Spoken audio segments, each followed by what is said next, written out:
அமெரிக்க அதிபர் Donald Trump இதுல திரும்பவும் அதை எடுத்துக்கணும் அப்படிங்கிற ஒரு எண்ணம் அவருக்கு இருக்கா? அப்படி எடுத்துட்டாருன்னா இந்தியாவுக்கு என்ன பிரச்சனை?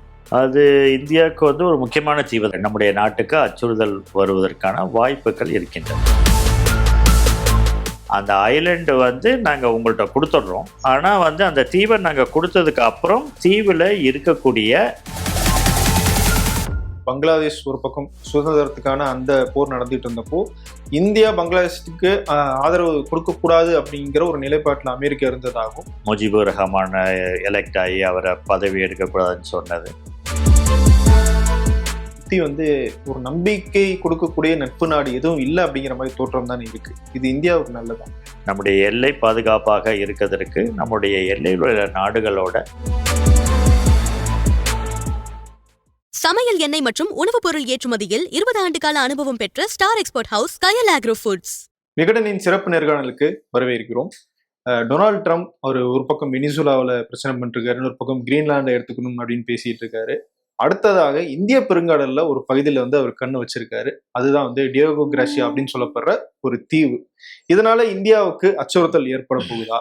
இந்தியாவுடைய நிலைப்பாடு என்னவாக இருக்கும் அப்படிங்கிறத பத்தி தான் இன்னைக்கு நம்ம பேச இருக்கோம். நம்மளோட லோயலா கல்லூரியினுடைய வரலாற்றுத்துறை பேராசிரியர் திரு பெர்னார்ட் டி சாமி சார் இருக்காரு. சார் வணக்கம். வணக்கங்க சார். டியோகோ கிராசியா அப்படிங்கிற அந்த தீவு இந்தியர்களுக்கு வந்து பெரிய பரிச்சயம் இல்லாத ஒரு தீவா தான் நமக்கு தெரியுது அந்த பேரு கேட்ட உடனே. ஆனா இந்தியாவுக்கு அது எவ்வளவு முக்கியமான ஒரு தீவு சார்? அது இந்தியாவுக்கு வந்து ஒரு முக்கியமான தீவு தான். ஏன்னா அந்த தீவுலேருந்து நம்முடைய நாட்டுக்கு அச்சுறுத்தல் வருவதற்கான வாய்ப்புகள் இருக்கின்றன. அது அவ்வளவு நெருக்கத்துல இருக்கு. நம்மளுக்கு லட்சத்தீவு இருக்குல்ல, லட்சத்தீவுக்கு ரொம்ப அருகையில மால்டீவ்ஸ்ல இருந்து ஒரு 700 கிலோமீட்டர் தூரத்திலேயே இருக்கு. அதனால வந்து நம்மளுக்கு தான் அது ரொம்ப அருகாமையில் இருக்கு. மற்ற நாடுகள்லாம் பார்த்தோம்னா, நம்ம வந்து ஐரோப்பாவோ மற்ற நாடுகளுக்கெல்லாம் பார்த்தோம்னா, அல்லது வந்து இவங்களுக்கெல்லாம் கூட மொரீஷியஸ்க்கு இப்போ அந்த ஐலண்டை கொடுத்துட்டாங்க. அந்த மொரீஷியஸுக்கெல்லாம் கூட அது வந்து ரொம்ப தூரம். நம்மளுக்கு தான் வந்து இந்தியாவுக்கு தான் அது வந்து ரொம்ப பக்கத்தில். மால்டீவ்ஸ்லேருந்து கிட்டக்க, லட்சத்தீவுலேருந்து கிட்டக்க. லட்சத்தீவு, மால்டீவ்ஸு அது எல்லாத்தையும் பார்க்கும்போது அது எல்லாமே வந்து ஒரு பெரிய தீவுகள் இந்தியன் ஓஷன். அதில் வந்து ஒரு தீவு தான் அந்த இந்தியன் ஓஷன் இருக்கக்கூடிய அந்த டியோகோ கிராசியா அப்படின்னு. இப்போ இந்த டியோகோ கிராசியா யாருடைய கண்ட்ரோல் இருக்கு சார்? மொரீஷியஸனுடைய ஒரு நாடாக ஒரு பகுதியா இருக்காது. அது 1965 மொரீஷியஸ்லேருந்து பிரிட்டன் வாங்கினாங்க. பிரிட்டன் வாங்கிட்டு இப்போ வந்து அதை ஒட்டி வந்து மொரீஷியஸ் என்ன பண்ணிட்டாங்கன்னா, ஐசிஜே இன்டர்நேஷ்னல் கோர்ட் ஆஃப் ஜஸ்டிஸுக்கு போயிட்டாங்க. இதை வந்து ஒரு கம்ப்ளைண்ட் கொடுத்துட்டாங்க. எங்கள் இடம் இதை வந்து பிரிட்டிஷ் வச்சுக்கிட்டே இருக்காங்க, தரமாட்டுறாங்க அப்படின்னு. அப்போ வந்து 2017 அவங்க சொல்லிட்டாங்க, இது வந்து பிரிட்டன் வந்து ஆக்கிரமிப்பு தான் பண்ணியிருக்காங்க, அதை கொடுத்துடணும் அப்படின்னு சொல்லிட்டு. அதனால இந்த ஆண்டு மே மாதம் தான் அந்த இதை வந்து இப்போ கீர் ஸ்டேமர் என்ன லேபர் பார்ட்டி வந்துட்டார். இங்கிலாண்டில் எப்பெல்லாம் வந்து லேபர் பார்ட்டி வருதோ அவங்க தான் வந்து வெளிநாட்டில் இருக்கக்கூடிய காலனிகளிலேருந்து பிரிட்டன் வெளியே வந்தோன்ற முடிவும் அவங்களது தான். நம்ம சுதந்திர போராட்டத்தப்போ கூட நீங்கள் பார்த்தீங்கன்னா, வின்சன் சர்ச்சில் இருக்கிற வரைக்கும் நம்மளுக்கு வந்து சுதந்திரம் கொடுக்க மாட்டேன்னு தான் சொல்லிட்டு இருந்தார். 45 2ஆம் உலகப்போர் முடியுது, அவரையும் தூக்கி அடிக்கிறாங்க. வின்சன் சர்ச்சிலும் தோற்று போறாரு. கிளமெண்ட் அட்லி லேபர் பார்ட்டி வர. கிளமெண்ட் அட்லி தான் இந்தியாவுக்கு சுதந்திரம் கொடுக்கணும் அப்படின்ற. ஏன்னா லேபர் பார்ட்டியினுடைய தொழிற்கட்சியினுடைய ஒரு இதுவே வந்து அவங்களுக்கு அது.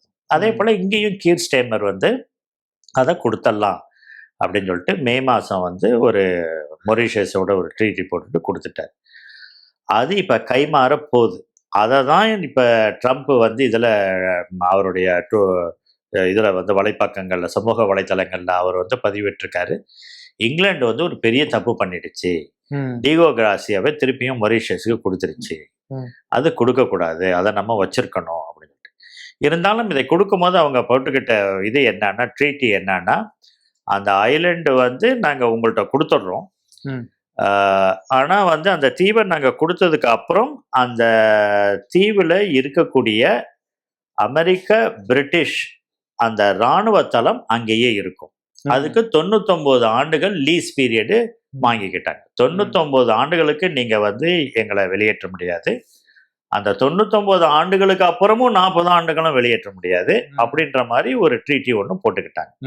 அதனால வந்து இந்த ஐலண்டு வந்து காங்கோலீஸ் ஐலண்ட், ஏன்னா அந்த இடம் வந்து ஃபுல்லும் காங்கோலீஸ் அப்படின்னு சொல்லிட்டு, காங்கோலீஸ் அப்படின்னு சொல்லக்கூடிய மக்கள் தான் அங்கே இருக்கிறாங்க. கொஞ்சம் பேர் தான் இருந்தாங்க, அவங்களையும் வெளியேற்றிட்டாங்க.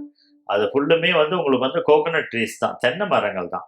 அதனால் தென்னை மரத்துக்காக தான் அந்த ஐலண்டை வச்சுக்கிட்டு, அதுக்கப்புறம் வந்து 70களில் அவங்க என்ன நினைச்சாங்கன்னா, இந்த இடம் வந்து மிலிட்ரிக்கு ரொம்ப நல்லா இருக்கும் அப்படின்னு சொல்லிட்டு தான் அமெரிக்கா 70லேருந்தே அதில் கண்ணு வச்சுட்டு இருந்துச்சு. ஒரு 80 போல அவங்க வந்து ராணுவ இதை வந்து அவங்க ஆரம்பிச்சிட்டாங்க. பிரிட்டனோட சேர்ந்து அது வந்து யுஎஸ்ஏ உடைய ஜாயிண்ட் மிலிட்டரி பேஸ். அந்த ஜாயிண்ட் மிலிட்டரி பேஸ் அதுலேருந்து தான் வந்து இந்த 91ல் குவைத்த ஈராக் பிடிச்சிக்கிட்டப்ப ஃபர்ஸ்ட் கல்ஃப் வார் வந்தப்பெல்லாம் அங்கேருந்து தான் எல்லாம் வந்து பண்ணாங்க. அதே போல் ஆப்கானிஸ்தானுடைய போர் நடந்தப்பெல்லாம் அதுதான் மிலிட்ரி பேஸாக இருந்துச்சு.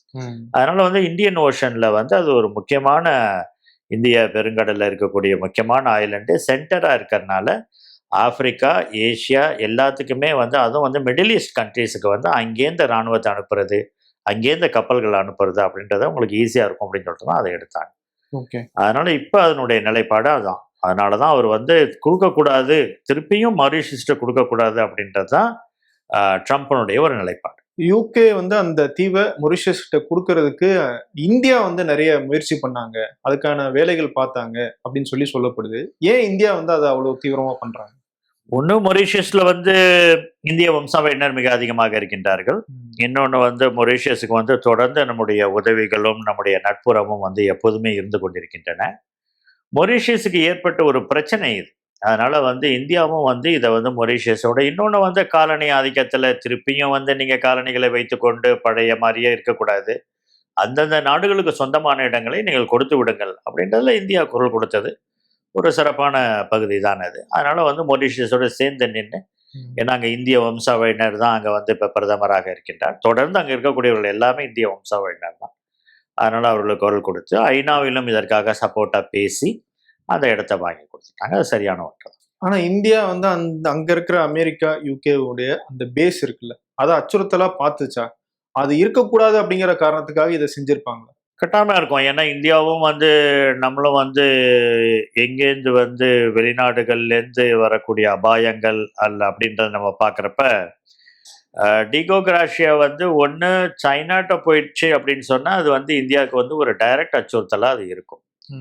அதனால வந்து இந்தியா வந்து இன்னவே இட் சப்போர்ட்ஸ், பிகாஸ் அது வந்து அமெரிக்காவும் பிரிட்டன் கையிலையும் இருக்கிறதுனால அது வந்து சைனாட்ட போவதுக்கான வாய்ப்பு இருக்கின்றது. அதே சமயத்தில் வந்து நம்மளுக்கு அமெரிக்காவோடைய உறவுகள் குறையுமே ஆனால் இந்த இடம் வந்து நம்மளுக்கு ஒரு பாதுகாப்பற்ற இடமாகவும் மாறலாம். ஏன்னா இந்தியா வந்து எப்பெல்லாம் அமெரிக்கா வந்து இந்த பகுதிகளில் வந்து மிலிட்ரி பேஸ் வைக்கிறேன் அப்படின்னு சொன்னாங்களோ அப்பெல்லாம் வேண்டாம் அப்படின்னு தான் நம்ம சொன்னோம். இப்போ இந்த மொரீஷியஸில் இப்போ இருக்கக்கூடிய மொரீஷியஸ் நாட்டுக்கு சொந்தமான டிகோ கிராஷியாவில் இப்போ இருக்கக்கூடிய இந்த இராணுவ இந்த இது வந்து மிலிட்ரி பேஸ் கூட வந்து இதில் பிலிப்பீன்ஸில் வந்து ஒரு காலகட்டத்தில் மக்கள் இயக்கம் ஒன்று பெருசாக வெடிச்சது. அவங்க சொன்னாங்க அமெரிக்காவுடைய நேவல் பேஸ் இங்கே இருக்கக்கூடாது அப்படின்னு சொல்லிட்டு சொன்னாங்க. சுபியாக்கோ நேவல் பேஸு, கிளார்க் ஏர் பேஸ்னு 2 இருந்துச்சு. சுபியாக்கு வந்து நேவல் பேஸு கப்பல்கள், கிளார்க்கு வந்து ஏர் பேஸ். அது 2மே மூடினாங்க. மூடி தான் அது வந்து இங்கே வந்துச்சு. இப்போ டிகோ கிராஷியாவுக்கு வந்திருக்கிறது வந்து அங்கே மூடப்பட்ட 2 தான் இங்கே வந்திருக்கு. அதனால வந்து இந்தியா வந்து ஒரு காலகட்டத்தில் ட்ரிங்கோமணியில் கூட வந்து ஒரு நேவல் பேஸுக்கு இடம் கேட்டுட்டு இருந்தாங்க அமெரிக்கா. அதுக்கப்புறம் வாய்ஸ் ஆஃப் அமெரிக்கா வரதுக்கான இதுவும் கேட்டாங்க. அப்பயும் இந்தியா தான் வந்து ரொம்ப தெளிவாக சொல்லிட்டாங்க, இங்கே பக்கத்தில் எங்கேயுமே வரக்கூடாது அப்படின்னு சொல்லி. அதனால தான் நம்முடைய சவுத் ஏஷியாவை நீங்கள் பார்த்தீங்கன்னு சொன்னால் அமெரிக்காவுடைய நேவல் பேஸாக இருக்கட்டும் அல்லது ஏர் பேஸாக இருக்கட்டும் எங்கேயுமே நம்ம வந்து இது வரைக்கும் விடல. இது ரொம்ப தள்ளி இருக்கிறது. இது வந்து இது வரைக்கும் நம்மளுக்கு வந்து அச்சுறுத்தல் வரல. ஒரே ஒரு தடவை 71 போரில் வந்து அவங்க 7வது அந்த கடற்படையை கொண்டு வந்தது இந்தியன் ஓஷன் வழியாக கொண்டு வந்தாங்க. அதனால இந்தியன் ஓஷன் வழியாக அவங்க இந்தியாவுக்குள்ளே வர்றதுக்கான டேஞ்சர் இருக்கிறதுனால இந்தியா வந்து அப்போஸ் பண்ணலாம். ஆனால் இது வரைக்கும் வந்து ஓப்பனாக இங்கே அப்போஸ் பண்ணல. அப்படி வந்து இந்த இடம் வந்து திருப்பியும் அமெரிக்கா எடுக்கணும்னு சொல்லி இப்போ டிகோ கிராஷியாவை அமெரிக்கா எடுக்கணும்னு சொன்னால் கட்டாயமாக இந்தியாலாம் வந்து அதற்கு வந்து ஒரு எதிர்ப்பை தெரிவிப்பதற்கான வாய்ப்புகள் அதிகமாக இருக்கின்றன. இந்த இடத்துல அந்த 71 சம்பவம் அதை கொஞ்சம் நம்ம எக்ஸ்பிளைன் பண்ண முடியுமா? ஏன்னா இப்போ வந்து பங்களாதேஷ் ஒரு பக்கம் சுதந்திரத்துக்கான அந்த போர் நடந்துட்டு இருந்தப்போ இந்தியா பங்களாதேஷுக்கு ஆதரவு கொடுக்கக்கூடாது அப்படிங்கிற ஒரு நிலைப்பாட்டில் அமெரிக்கா இருந்ததாகும். அப்போ அமெரிக்கா வந்து இந்த போர்க்கப்பலை அனுப்பும்போது அவங்களால வந்து சரியான நேரத்துக்கு கொண்டு வர முடியல அப்படிங்கிற ஒரு சுச்சுவேஷன் இருந்ததுனால இந்த டியோகோ கிராஷியா வந்து நமக்கு தேவை அப்படின்னு அமெரிக்கா நினைச்சதாகவும் ஒரு பார்வை இருக்கு. அது சரியான வரலாற்று தகவல் தானா? அது வந்து 1971 வந்து இந்த போர் நடந்து கொண்டிருக்கின்றது. அந்த போர்ல வந்து வெஸ்ட் பாகிஸ்தான் தான் வந்து பங்களாதேஷ்ல வந்து அந்த எலெக்ஷன் நடந்த முஜிபுர் ரஹ்மான் எலெக்ட் ஆகி அவரை பதவி எடுக்கக்கூடாதுன்னு சொன்னது. அப்போ அவாமி லீகோட நம்ம வந்து சேர்ந்து அவர்களை முறியடித்து பங்களாதேஷ் என்ற ஒரு நாடு உருவாச்சு.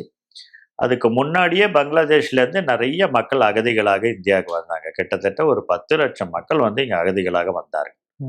அதனால வந்து அந்த பிரச்சனைகள்லாம் வந்து இந்திரா காந்தி அப்போ பிரதமராக இருந்து எல்லா நாடுகளுக்கும் போய் சொல்கிறாங்க, இந்த மாதிரி இவ்வளோ அகதிகள் வந்து கொண்டிருக்கிறார்கள், இந்த பிரச்சனையை தீர்க்க வேண்டிய பிரச்சனை அப்படின்னு சொல்லிட்டு சொல்கிறாங்க.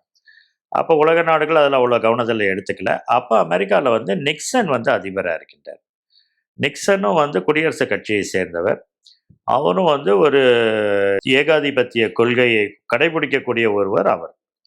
ஏன்னா அப்போ தான் அவர் வந்து சைனாவோடைய அவங்களோட ரிலேஷன்ஷிப்பை நார்மலைஸ் பண்ணுறாங்க. பாகிஸ்தானுக்கு முழு உதவிகளையும் பக்கபலமாக இருந்து எல்லாம் செய்து கொண்டிருக்கிறார். அதனால் அவங்க பாகிஸ்தானுக்கு வந்து அவங்க அவ்வளோ உதவிகளையும் செய்து கொண்டிருக்கும் போது இந்தியா வந்து பங்களாதேஷை கிரியேட் பண்ணுதுன்றது அவரால் ஏற்றுக்கொள்ள முடியவில்லை.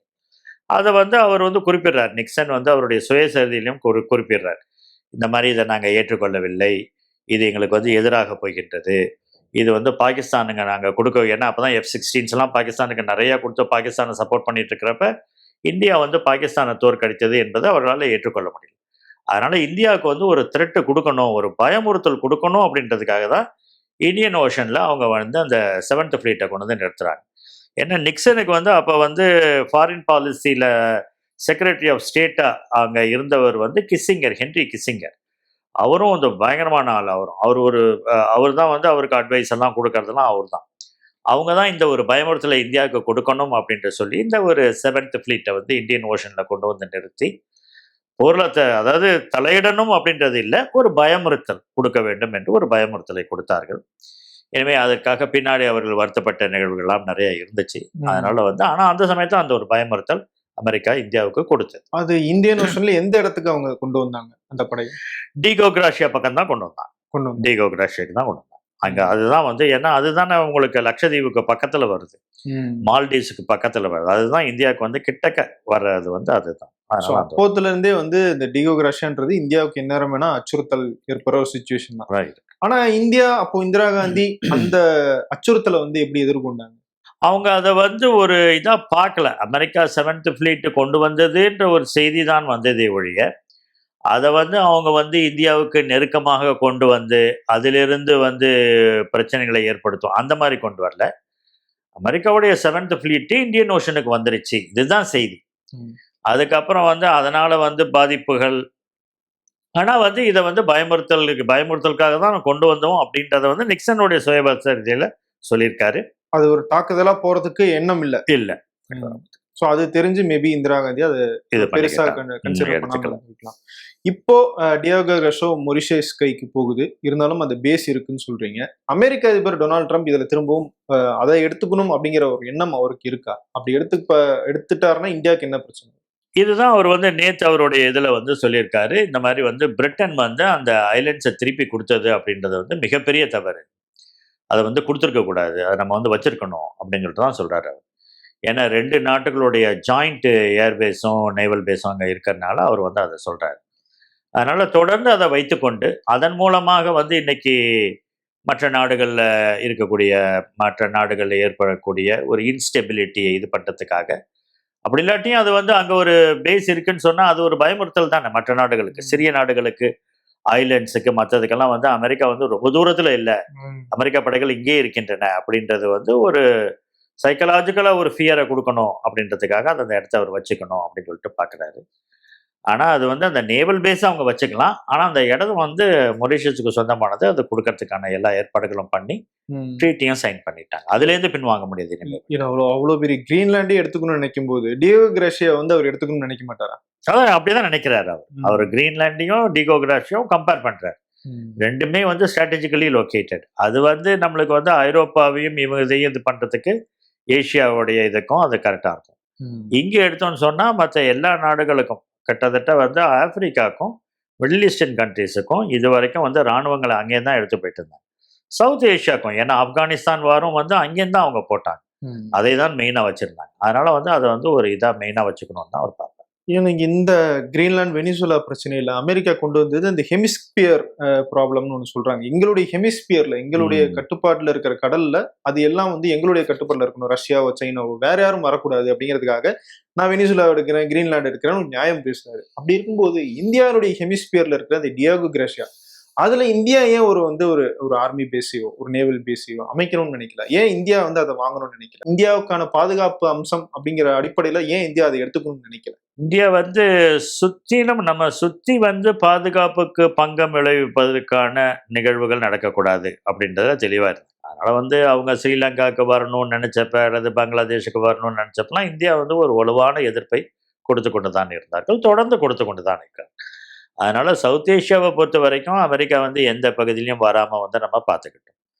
ஆனால் இந்தியன் ஓஷன் பகுதியில் வந்து இன்னும் வந்து அந்த ஒரு நேவல் பவர் அப்படின்றதனுடைய இது வந்து இன்னும் ஒரு ரியலைஸ் பண்ணாத ஒரு அதாவது ரியலைஸ் பண்ணியிருக்கோம், பட் இருந்தாலும் இன்னும் ஸ்ட்ரென்தன் பண்ண வேண்டியது அப்படின்னு. அதுக்காக தான் வந்து இப்போ அந்தமான் நிக்கோபார் அதெல்லாம் வந்து ஸ்ட்ரென்தன் பண்ணுறதுக்கு காரணம் அது வழியாக மற்ற நாடுகள் உள்ள வருவதற்கான வாய்ப்புகள் இருக்கின்றதுனால அதை வந்து ரொம்ப ஸ்ட்ராங்காக வச்சுக்கணும். அதே போல் ஒரு கண்ணோட்டம் தான் இன்றைக்கி வந்து டிகோ கிராசியாலையும் இன்றைக்கி வந்து இருக்கணும். இருந்தாலும் டிகோ கிராசியா வந்து ரொம்ப தள்ளி இருக்கின்ற காரணத்தினால நம்மளுக்கு வந்து ஒரு இமீடியட் த்ரெட் வந்து அது கிடையாது. நீங்கள் சொன்ன மாதிரி அந்த ஹெமிஸ்பியர் வந்து அமெரிக்காவுடைய ஃபாரின் பாலிசியில் இந்த ஜேம்ஸ் மன்ரோ டாக்டரினில் வருது. அதில் வந்து அவர் வந்து ஐரோப்பிய நாடுகள் யாரும் வரக்கூடாது அங்கே அப்படின்னு. அதனால தான் அவர் வந்து வெனிசுலா மேலே, ஏன்னா 1894-95 வந்து பிரிட்டனுக்கும் வெனிசுலாவுக்கும் பார்டர் டிஸ்பியூட் வந்தப்போ அது அமெரிக்கா தான் தீர்த்து வைக்கும். அமெரிக்கா அது உள்ள வரதுக்கான வாய்ப்பே கிடையாது. அது வந்து பிரிட்டனுக்கும் வெனிசுலாவுக்கும் அந்த பார்டர் டிஸ்பியூட். அது அங்கே வந்து கயானான்னு ஒரு நாடு இருக்குது, அந்த பிரிட்டிஷ் கயானாவுக்கும் வெனிசுலாவுக்கும் தான் அது பார்டர் டிஸ்பியூட். ஆனால் அமெரிக்கா சொல்லுது மன்ரோ டாக்டரின் பிரகாரம் இந்த ஹெமிஸ்பியரில் வந்து யாரும் வரக்கூடாது, நாங்கள் தான் இதில் இருக்கக்கூடிய எல்லா பிரச்சனைகளையும் தீர்த்து வைப்போம்னு சொல்லிட்டு பிரிட்டனையே அந்த சமயத்தில் அடிபணிய வைத்து லார்ட் சாலிஸ்பரியோட இதை பேசி லார்ட் சாலிஸ்பரியை வந்து அமைதியாக்கி அவங்க ஒரு இன்டர்நேஷ்னல் ஆர்பிட்ரேஷன் கமிஷன் ஒன்று போட்டு அதை தீர்த்து வச்சாங்க. அதனால் வந்து அந்த ரீஜனில் அவங்க வந்து நாங்கள் தான் வந்து ஒரு இன்டர்நேஷ்னல் போலீஸ்மேன், நாங்கள் தான் வந்து இங்கே இருக்கக்கூடிய இதை பார்ப்போம் அப்படின்ற மாதிரியான ஒரு இதை வைத்துக்கொண்டு இருக்கிறார். இந்தியாவை சுற்றி இருக்கிற நாடுகள் இந்தியாவோட என்ன மாதிரி ரிலேஷன்ஷிப்பில் இருக்காங்க? ஏன்னா சுற்றி வந்து ஒரு நம்பிக்கை கொடுக்கக்கூடிய நட்பு நாடு எதுவும் இல்லை அப்படிங்கிற மாதிரி தோற்றம் தானே இருக்குது. இது இந்தியாவுக்கு நல்லதா? இது நல்லது இல்லை. அதனால தான் வந்து ரொம்ப முக்கியமானது வந்து இந்த good fences make good neighbours அப்படின்வாங்க. நம்முடைய எல்லை பாதுகாப்பாக இருக்கிறதுக்கு நம்முடைய எல்லையில் உள்ள நாடுகளோட நம்முடைய அணுகுமுறையும் நம்முடைய நட்பும் ரொம்ப முக்கியமானது. அதனால தான் வந்து ரொம்ப டாப் ப்ரையாரிட்டி இதுதான் குஜரால் டாக்ட்ரின். குஜரால் கொஞ்ச நாளைக்கு பிரைம் மினிஸ்டராக இருந்தப்போ அவருடைய குஜரால் டாக்ட்ரின் சொல்லக்கூடியது இதுதான். அவர் என்ன சொல்வார்னா, நம்முடைய அண்டை நாடுகளோட ஒரு நல்ல நெருக்கமான ஒரு உறவை நாம் வைத்துக்கொள்ள வேண்டும், நல்ல உறவை வைத்துக்கொள்ள வேண்டும். ஏன்னா நட்பு நம்முடைய அண்டை நாடுகள் நட்பு நாடுகளாக நம்மளுக்கு இல்லாட்டி அதுவே நம்முடைய பாதுகாப்பிற்கு பெரிய பங்கத்தை விளைவிக்கும் அப்படின்னு. அதனால தான் இன்றைக்கி இருக்கக்கூடிய நாடுகள் வந்து சைனா பக்கம் கொஞ்சம் ஸ்டாயிற மாதிரி இருக்கிறதெல்லாம் வந்து நல்லது இல்லை. அப்படின்னா நம்ம வந்து நம்முடைய உறவை அவர்களோட வைத்துக்கொள்ள தவறிவிட்டோம் என்பதுதான் செய்தி. அதை வைத்துக்கொண்டு இதை வந்து கட்டாயமாக வந்து சுற்றி இருக்கக்கூடிய அண்டை நாடுகளுக்கு நம்மளுக்கு வந்து லேண்டில் மட்டும் பார்டர்ஸ் இல்லை, நம்மளுக்கு வாட்டர் பார்டர்ஸும் இருக்கிறாங்க.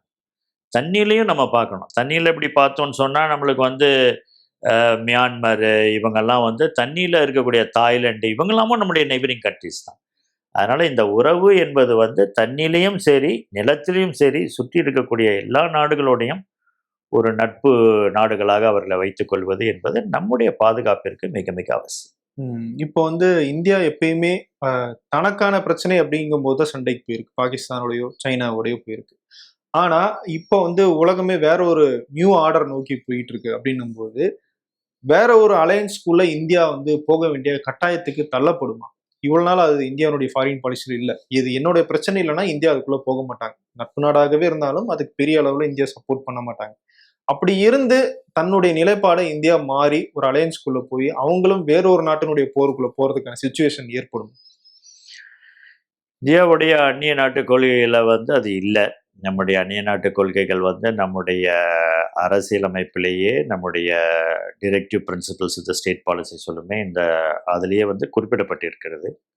அதுலேயே வந்து நம்ம வந்து அமைதியை விரும்பும் நாடுகள், அமைதியை ஏற்படுத்தக்கூடிய நாடுகள், இதோட தான் நம்ம வந்து உறவோடு இருப்போம். அப்படிதான் தொடர்ந்து நம்ம அப்படித்தான் இருந்து கொண்டிருக்கின்றோம். அந்த இடத்துல வந்து இந்தியா வந்து அமைதியை விரும்பக்கூடிய நாடுகளோடையும், எந்த நாடுகள்ல வந்து பிரச்சனைகள் ஏற்படுதோ அந்த பிரச்சனைகளை வந்து சுமூகமாக அதனால வந்து நம்முடைய வெளிநாட்டு உறவு அப்படின்றது வந்து ஒரு பில்லர் வந்து நான் அலைன் மூமெண்ட், அணி சேரா நாடுகள். ஆனா இப்ப நிறைய பேர் அதை வந்து கேள்விக்கு உள்ளாக்குறாங்க. 2 அணியாக இருந்தப்ப அணி சேரா நாடுகளுக்கு இது இருந்துச்சு. நீங்க வந்து ஒரு ராஷ்னால், ஒரு ரீசன் இருந்துச்சு. இப்போ வந்து அணியே இல்லையே, இப்போ வந்து பல அணிகளாக இருக்கிறார்களே, அப்ப நீங்க எங்க இருக்கிறீங்க அப்படின்ற ஒரு கேள்வியை எல்லாரும் வைக்கிறார். இருந்தாலும் அணிசேரா நாடுகள் அப்படின்ற அந்த ஒரு சித்தாந்தம் என்பது ஒரு சிறந்த சித்தாந்தம். அதாவது வந்து 2 அணிகள் வந்து 2 கருத்தியல்களை கொண்டிருந்தாங்க. நம்ம அந்த 2 கருத்தியல்களுக்கும் நாங்க வந்து இது பண்ணல, நாங்க வந்து கருத்தியல்கள் இல்லாத நாடுகளோட நாங்க இருக்கிறோம் அப்படின்றதுதான் நம்ம இருந்தோம். அதே போல இன்னொரு பில்லர் வந்து சார்க் அப்படின்வாங்க. அந்த சார்க் அமைப்புன்றது இப்ப இல்லாம போயிடுது. அது வந்து வெரி அன்பார்ச்சுனேட். இது வந்து ஏற்பட்டிருக்க கூடாது. தொடர்ந்து இந்தியா போல நாடுகள் இந்த 7-8 சவுத் ஏஷியன் கண்ட்ரீஸையும் ஒன்னா வச்சிருக்கிறதுக்கான எல்லா வாய்ப்புகளையும் எல்லா நடவடிக்கைகளையும் இந்தியா போல நாடுகள் கட்டாயமா எடுக்கணும். ஏன்னா இவங்க எல்லாரும் நெய்பரிங் கண்ட்ரிஸா இருக்கனால நம்ம இவங்களை விட்டுட்டோம்னு சொன்னா இவங்க வந்து சைனாவோட போய் வேற அமைப்புகளை ஏற்படுத்தி கொள்கிறார்கள். அப்படிதான் இப்போதும் ஏற்படுத்தி கொண்டிருக்கிறார்கள். அதனால தான் நம்ம வந்து பிரிக்ஸ் போல நாடுகள், அதுக்கப்புறம் வந்து பங்களாதேஷ், தாய்லாந்து, இவங்க பர்மா, இவங்களோட இன்னொரு அமைப்பு, இப்படி நம்ம வச்சுட்டு இருக்கோம். பட் அது வலுவான அமைப்புகளாக இல்லை. வலுவான அமைப்புகளாக நம்ம வைத்திருந்தோம் என்றால்தான் நம்முடைய அதாவது அந்நிய ஃபாரின் பாலிசிக்கு, அந்நிய இதுக்கு வந்து முக்கியமாக ஒரு ஸ்திரத்தை கொடுக்கக்கூடிய, ஒரு சக்தியை கொடுக்கக்கூடிய ஒன்றாக அது இருக்கும். ரொம்ப நன்றி சார், இவ்வளவு நேரம் உங்களுடைய நேரத்தை எங்களுக்காக கொடுத்தது. நன்றி. 20 ஆண்டுகளாக உலக நாடுகளுக்கு உயர்தர சமையல் எண்ணெய் மற்றும் உணவுப் பொருட்கள் ஏற்றுமதியில் இந்திய அரசின் ஸ்டார் எக்ஸ்போர்ட் ஹவுஸ் அங்கீகாரம் பெற்ற கயல் ஆக்ரோ ஃபுட்ஸ்.